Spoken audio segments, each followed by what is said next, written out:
Work example 1, resistance properties. Question A. Determine the resistance of a single core cable that is 50 meters long. It's made up from copper and has a resistivity of 1.75 times 10 to the minus 8 ohm meters. The cable is 2.5 millimeters squared. So we got a length of 50 meters and we have a resistivity of 1.75 times 10 to the minus 8 ohm meters. And we've got our cross-sectional area of 2.5 millimeters squared. So in order to work out this, we're going to use our formula R equals rho L over A. We can go ahead and start substituting our values. So for the resistivity, we've got 1.75 times 10 to the minus 8 multiplied by our length of 50, and then we go ahead and divide that by our cross-section area of 2.5 millimeters squared. Now of course we need to convert that millimeters squared into meters squared, so we're going to times that by times 10 to the minus 6. Plug all that into the calculator and we get 0.35 ohms. In part B, the cable is replaced with a thicker cable that's 5 millimeters squared. So the new cross-sectional area is going to be 5 millimeters squared. And of course that converted into meters squared is going to be 5 times 10 to the minus 6 meters squared.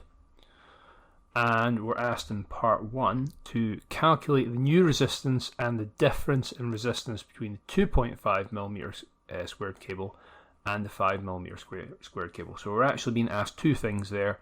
What's the new resistance and what was the difference between the original and the new resistance?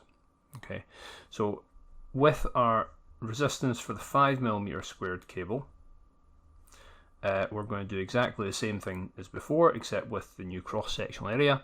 So rho L over A, we're going to go ahead and substitute our values in, which in this case is 1.75 times 10 to the minus 8, the same length of 50, and we're going to divide that by our 5 times 10 to the minus 6. Now if you've still got this in your calculator, you can just hit the backup button and change what was 2.5 to 5 and then re-hit equals, and you should get 0.175 ohms. Of course we're not finished there because the question does explicitly ask us for the difference between the two. So the difference is going to be the new, which is, the original of our 0.35 minus our 0.175, and that's going to give us 0.175 ohms. Part 2, comment on the effect that using a thicker cable had on the overall resistance. Basically for this, we could say that by doubling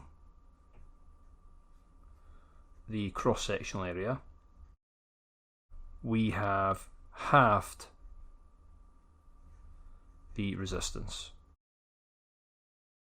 Or you could also say that as the area has increased, then the resistance has decreased as well.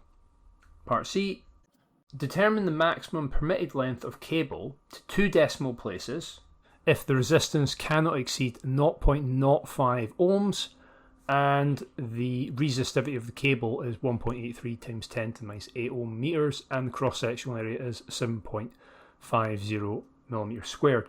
So this is one of those questions that requires us to rearrange our original equation here, which is rho L over A. Effectively what we're trying to work out here is the L. Okay, that's what we want to find out. So we need to rearrange this. So what I'm going to do is I'm going to bring my A up. So I have RA equals rho L, and then I'm going to bring the rho down underneath to get away from it. So at the moment this rho L is rho times L. So to get rid of that we need to do the opposite of what's happening to it. So it's multiplying, so we're going to divide. So in this case we're going to be left with our length being equal to RA over rho. So just like before, we can go ahead and substitute our values in. So the maximum permitted resistance we can have is 0.50. times our cross-sectional area of the cable, which was 7.50, times 10 to the minus 6, because of course we've got to convert that into meters squared, and all of that's going to be divided by our rho, which in this case is 1.83 times 10 to the minus 8. When we plug that into the calculator, I would suggest popping some brackets around these values in particular. So we hit equals on that and we get a maximum permitted length of 204.92 meters. So basically 204.92 meters is the maximum length you can have before you end up going above the 0.5 ohms of resistance.